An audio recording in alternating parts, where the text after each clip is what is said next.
After 517 days, Tyrell Malacia finally makes an appearance for Manchester United's under-21s last night. What Ruben Amorim wants from United going forward. Van Nistelrooy sadly leaves United. Garnacho stats that show why we should be backing him. Ugarte is a record-destroying midfielder. Antony exit talks, transfer rumours, loads to go through in a show that's going to keep you right up to date with all the latest Manchester United news and transfer news. Welcome to Man United Review. My name's Jamie. Before we get into it, please smash a like on the video. And let's jump straight into it. So let's kick off with the Amorim story. So Ruben Amorim's plan is to start immediately with a back three in the defence and bring in players ready to provide intensity starting from 2025. Intensity is a crucial word for what Ruben Amorim wants to build at Manchester United. For example, I don't think Eriksen will continue at the club under Amorim beyond this season.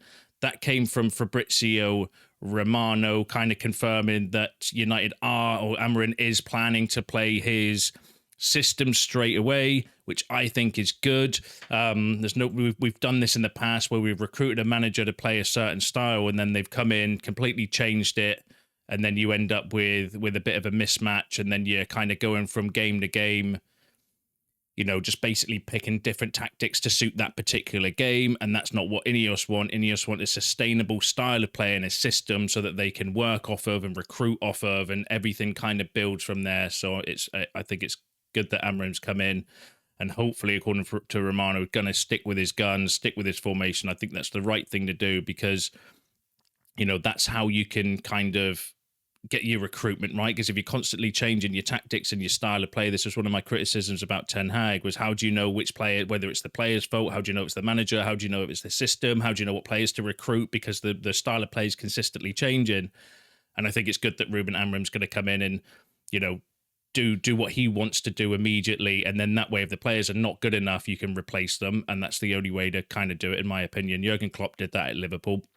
Started off, played his style of play, kept playing it regardless of results and regardless of what was kind of happening, stuck with it, worked with it, and then eventually it's a sink or swim with the players. If the players weren't good enough, off they trot, new players come in. Do you know what I mean? That's the way it should be. So I'm massively excited for that. Let me know what you think in the comments. Now, sports scientist Paulo Barrera will focus on helping Amorim figure out players who fit physically to meet his demands and style of play. That came from the Muppeteers. So again, looking kind of going forward, they want players with intensity. It doesn't necessarily mean, you know, there could be players within the team that are playing within themselves. So again, we're going to need to see who fits that kind of model, who fits his style of play. The recruitment could look totally different as well, as we've mentioned in previous videos. With Amorim coming in, he might be able to get the best out of some players that we've thought were maybe on the chopping block, and vice versa as well. Some players that we thought might be safe, Amorim might actually not fancy because they don't fit his intensity or his style of play. They can't do what he demands of his kind of players and teams. So the recruitment strategy going forward is going to be really interesting. And again, I like the fact that he's brought in his own analyst to decide that, because obviously they've been working together for years now, his entire team. So that can only be a positive for me as well. Ruben Amorim is expected to receive his work permit in at least 24 to 48 hours. So it's still just a couple of days. I read a report this morning saying it still might be a few days before he officially gets his work permit, but he is still allowed to do meetings and all this stuff, just not allowed on the training pitch yet. But there's only a handful of players back anyway. I think it's just the injured players that are kind of back, or the ones that are not on international duty. So I don't think it makes too much of a difference as long as he's ready for next week, because that's where I think a lot of the players are going to come back off international, or where he can actually start doing some stuff on the training ground as well. And Omar Barada had the following to say regarding Amorim: I'm very excited about the arrival of Ruben Amorim. We really believe he will integrate into the rest of the structure to succeed on the launch. That came from Portuguese outlet, effectively saying that now, and we've mentioned this before, and some of you have mentioned it in the comments as well, that you know, it's the new setup, because they've got rid of a lot of coaches, which I've got coming up in a second as well. So literally now we've got new CEO, new director of football. We know my brother, Dan Ashworth, Jason Wilcox, Christopher Vavell's head of recruitment now, and then filtering down, Ruben Amorim, new head coach, new staff. There's seven or eight kind of other staff that have gone as well. Ruben Amorim's bringing in 5 to 6 of his own coaches and that as well. So it's going to be completely different, and that will come more clear in the next few kind of slides when we go through the rest of the updates as well. So it is a totally fresh start, different style of play. That could lead to then different recruitment strategies. Do you know what I mean? It is really kind of exciting to see how it kind of works out, but we're just going to have to wait and see. As I keep mentioning, it's exciting, but need to see action, need to see the proof in the pudding. We need to see this kind of how this develops and how it plays out. But I'm here for that. It's going to be totally different, but let me know what you think in the comments. Now, obviously, we're bringing in all the new coaches, new staff. That meant that Ruud van Nistelrooy had to go, and the Muppeteers had the following to say regarding the reason behind it. So the reason for the departure of Van Nistelrooy and other staff is that they want fresh eyes on everything and want to look at things on an entirely clean slate. No preformed relationships with concerns over favoritism. They don't want the dressing room players feeling like, well, this is happening because, Ruud likes me. They want Amorim and his team making all the assessments and decisions over the team and everything, and that there's nobody else who has any influence on it of any kind, no holdovers, which was a really interesting point. I was actually speaking to my brother-in-law when the Ruud van Nistelrooy kind of story got announced, and we were both gutted because, we're both massive fans of Ruud van Nistelrooy, and it's more of a like a sentimental thing with Ruud. But ultimately, you do I think that's the right decision, because there would potentially be some biases with Ruud. And then if you've got players that are comfortable with Ruud, they might be going to him, pecking in his ear, kind of saying, can you do this? Or can you have a word with the manager about this? And then he's going to the manager to relay that information, and it starts putting seeds of doubts in Amorim's mind. Do you know what I mean? Like, it can create like a bit of that, or a bit of favoritism, a bit of bias, unconscious bias, or whatever. Do you know what I mean? So I like the fact that when all the players come back now, they have nobody really that they're comfortable with, no one that they're familiar with, and it's literally Ruben Amorim, his entire new staff, and they have no option there, nobody really to turn to kind of to influence the manager in their direction. It's going to be completely Ruben Amorim's decision and his training staff and his coaches' decisions, which I think is the right thing to do from Amorim's side, as gutted as I am about Ruud van Nistelrooy leaving. But that's because I'm totally biased towards Ruud, so I make no click, because I'm not as bothered as Rennie Hack going. I couldn't care less, actually, to be honest, about Hack going, but Van Nistelrooy hurts because he's a legend of the club. Let me know what you think about that in the comments. And then also, Ineos have sacked 7 coaches and Ten Hag staff yesterday. So again, a complete clear out of the entire kind of backroom staff as well. Set piece specialist Andreas Georgsson could remain in place, as he is more of a Jason Wilcox appointment than an Eric Ten Hag one that came from the Athletic. So he could be the only remaining staff member from all the backroom teams. So it's going to be completely new, and I think that's the right approach. Fair play for Amorim for kind of sticking with his guns to do that, because that was one of his things when he said he wanted to take the job, was like, yeah, I come as a package, so I want all of my team, all of my staff, all of my coaches to come in, and fair play to him, because like I said, there can be no, so it is a complete clean slate now, I think, for everybody at the club. Totally new team, new ideas, new tactical approach, which for me can only be positive, because what we've been doing in the past hasn't exactly worked out really well. So why not try something new? Why not completely overhaul and reset and start again? Fresh ideas, fresh faces. Do you know what I mean? A lot of his coaching staffs are really young as well, so maybe some new young ideas and young methods. Do you know what I mean? So I think it can only be positive. But again, it is a completely going to be totally different, I think, for the players. It'll be interesting to see who sinks and who swims under this new kind of setup. Now let's move on to some transfer news, but let me know what you think about that in the comments. So there's been a lot of transfer news over the last few days as well. So Pedro Goncalves, so Sporting's attacking midfielder Pedro Goncalves is one to watch in this summer. That came from Chris Wheeler. Now, obviously, I've mentioned before and said take it with a pinch of salt that we are going to get linked with a lot of Sporting players for multiple reasons. 1, they're good players. 2, we've been linked with them already before Amorim came in, and then 3, obviously now we've got Ruben Amorim. So there's a clear direction where you're going to hear a lot of stuff in the media and the mainstream media around Sporting players because of those reasons. Goncalves, though, is not one that we've been heavily linked with before. 26-year-old, right-footed, left winger. I've got his heat map here. Plays more as like the inside kind of left forward though, because Amorim plays like a narrow three up front, so he plays more as the inside. That's his, obviously his heat map, so you can see where he's mainly operating, more kind of centrally, slightly off the left. Portuguese, 4 goals, 4 assists, and 8 appearances this season. Would be an interesting player, but it depends on how other players perform in that role. I think because we do have a lot of right-footed left wingers, Garnacho, Rashford, who could potentially play in there. Mason Mount might pick up that role. I think Bruno can do that kind of role as well. So be interesting to see how the others go in for it. Would be a really interesting player. If we were kind of going to be looking at bringing someone in from Sporting. Ruben himself on Goncalves had the following to say: he can play for any team in the world and with any player because he's a great player. I could take him anywhere. So those were previous quotes from Ruben Amorim regarding Pedro Goncalves, who would be, like I said, really interesting option, really good attacking player, fits the mold as well. But again, I do think it's a little bit of lazy journalism because we're just going to get linked with all Sporting players now. Some are going to be genuine, some are not, because the genuine ones, I think, we're already linked with anyway. Diamande, there's been a story today saying we're looking for him. Obviously, Gyökeres has been all over the news over the last few days. I've been bringing you links there. Cuenda's another one. Got an update on him coming up next.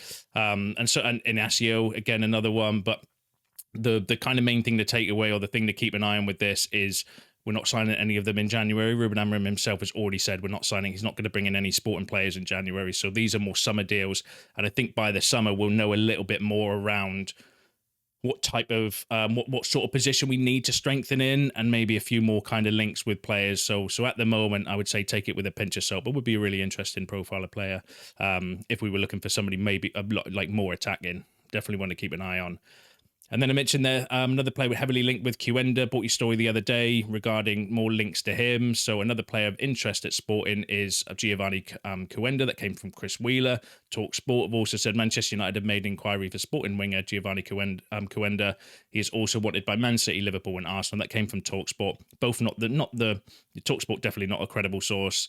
Chris Wheeler's decent in terms of his information, but can be a little bit of a shit stirrer sometimes. So I would say we're definitely interested in it, I think, in Cuenda, but I think every club will be because he's a very talented player. But again, it's going to be more one for a summer, so we'll need to wait and see and keep an eye on that one. Another player we've been linked with is Baturina. So Manchester United are interested in signing Dynamo Zagreb midfield talent Martin Baturina. He has rejected a contract offer from Real Madrid. Barcelona and Atletico are also interested. Baturina plans to move clubs at the end of the season. He sees the Bundesliga as the perfect step. His price tag is around 20 to 25 million pound. That came from Sky Sports Germany, which I'm going to say take with a massive pinch of salt, because why would he be go into the Bundesliga as a perfect step and then being linked with Man United? The only reason for that would be to get views and get clicks. So I'm going to throw that story straight in the bin. Would be an interesting player though. We've been linked with him a few times, but not from very credible sources. Seems like that's just more agent talk than anything else. At the moment, I'd want to see way more credibility before getting excited about him. He's an interesting player though, attack midfielder, young. Would fit all the mold of what Ineos are looking for. Young, up and coming, can play that kind of inside forward role that I think Amorim would do. So he would be a really good option. But as in that story, it says he preferred movement to the Bundesliga, and it links him with Man United. So, I would say take that with a pinch of salt for the time being. But I'll bring you any updates if any more credibility develops on that story. And then let's move on to some exits. So Antony is unhappy with his situation at Manchester United and wants to hold talks with the club to understand his role going forward. While he remains dedicated to the team, Antony will look to leave Manchester United if his situation does not change. Now, that came from United District. Now, United District are more like an aggregator account, however, and they don't normally post their own stories. But when they do, they're actually fairly credible when it comes to it. Is Antony really in a position, though, to question why he's not playing for Manchester United? Do you know what I mean? And wanting game time. Like, the guy has been worse than shit for us for a while. So I don't know. I don't necessarily think, like, what's he going to do? Demand to be playing and stuff when he's been absolutely terrible for years. I don't think that. I do think United want to get rid of Antony for obvious reasons. One, he's not very good. Two, he's on an absolute fortune. And three, he cost an absolute fortune as well. And then four, you've had all the kind of off-field incidents with him as well. So I do think they would look to remove Anthony. It's best for him as well. Let's just move on. Let's move on with our lives, cut our losses, put it down as one of the worst signings Manchester United have ever made, and we can all move on with our lives. The problem with Anthony, though, is wage. Let's say he's on £200,000 a week, according to recent reports, and we cost a fortune. So who's going to buy him? Do you know what I mean? That's the problem. Who's going to buy him and who's going to pay his wages? Either going to have to take a massive wage cut, or it's going to be a loan deal, isn't it? Because nobody's really going to pay that sort of amount, anything for Anthony, are they, at the moment? Not much, anyway. I'd take a packet of crisps and a bag of hobnobs for Anthony at the moment, but I don't think there's going to be that much interest in him, being honest. Manchester United may explore using Anthony as part of a January bid for young Flamingo Scar Loren. That's another option. If you could do any sort of swap deal. It's not a player that I've heard a load. We were linked with him last January, I think it was. And I remember thinking he's a young, talented Brazilian winger. I would definitely swap him with that. But again, as I mentioned, I'd swap him with a bag of crisps and some chocolate hobnobs. So yeah, I would do that deal. Came from Graham Bailey, though, not the most credible source. But the more rumours around Anthony potentially leaving. I think they would look to remove him, possibly as early as January, but we'll have to wait and see, because he could be one of those players that Amorim's like, no, actually I fancy him. He can do this role. So he might be one that everybody's written off because he has been terrible for us. But maybe Amorim will fancy him and put him in the team, and who knows, maybe he can revive his career. We'll have to wait and see on that one. I think it's unlikely, though, because I just don't think he's good enough for the Premier League. But let me know what you think about that in the comments. And then finally, because it's like a clean slate, and it feels like a clean slate as well. There's a lot of kind of like, I'm feeling a lot more positive around United. Do you know what I mean? That dark cloud that's been hanging over us for a while under Ten Hag because of the performances. Yes, we've won obviously 2 trophies in 2 years, which is fantastic, but the performances on the pitch just haven't been good enough for far too long. So I kind of feel like that dark cloud's been a little bit lifted. So let's go for it. Let's end on some positive stories. So Tyrell Malacia's first minute since June the 14th, 2023 against Croatia in the Nations League. So Malacia hasn't played football for 517 days, made his first appearance last night for the under-21s, played the first 45 minutes. Apparently, I didn't watch the game. Apparently looked okay as well for the first half.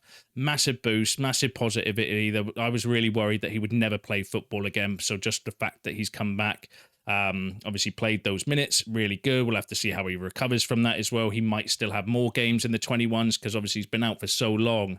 It's going to take a while for him to regain his fitness, but a massive positivity for me for Malacia, and I'm really pleased to see him back playing football again. Smash a like on the video if you agree. Alejandro Garnacho has scored 17 non-penalty goals since the start of last season. No winger aged under 21 across Europe's top 5 leagues have scored more. That came from Statman Dave. So the reason I wanted to kind of bring this in is because Garnacho's been getting a bit of abuse recently, I've been seeing. And we need to back this guy. He is one of the best young talents in the world. Look at the stat. Do you know what I mean? The highest goals, no winger aged under 21 across Europe's 5 leagues has scored more than Garnacho. Yet we've got, tools saying, how work on your first touch and stuff, which I think is disgusting. And here's a list of players. So Saka, Dembele, Kvaratskhelia, Kylian Mbappe, Rafael Leao, Nico Williams, Michael Olise and Phil Foden. None of the players above have more goals plus assists this season than Alejandro Garnacho. So I do think we need to back this boy because he is a fantastic talent. But yes, he's going to be frustrating. Yes, he's going to do things wrong. He's a kid. He is going to make mistakes. No kid is consistently brilliant every week. In fact, no footballer is consistently brilliant every week. It's unrealistic expectations on Garnacho. He is a fantastic talent and one that we need to back. And then Manuel Ugarte won 8 tackles against Leicester City today. That was obviously at the weekend. Since data collection began, no Manchester United player has won more tackles in a Premier League game. That is unbelievable, considering some of the midfielders that we've had. Robson, Roy Keane obviously stands out straight away. Do you know what I mean? No midfielder has won more tackles in a Premier League game than Manuel Ugarte. That's what he's all about. I was massively excited about him bringing that energy and that work rate and commitment to United, and the stats kind of back it up that he is that sort of midfielder. That's an unbelievable stat. So just wanted to throw some positivity at the end of the video to kind of say it's not all doom and gloom. It's a total reset. It's a clean slate. I'm excited going forward, and I'm excited to see how the kind of team develops under Amorim. Smash a like on the video if you agree. Let me know your thoughts in the comments. Subscribe to the channel if you are new. See you in the next one.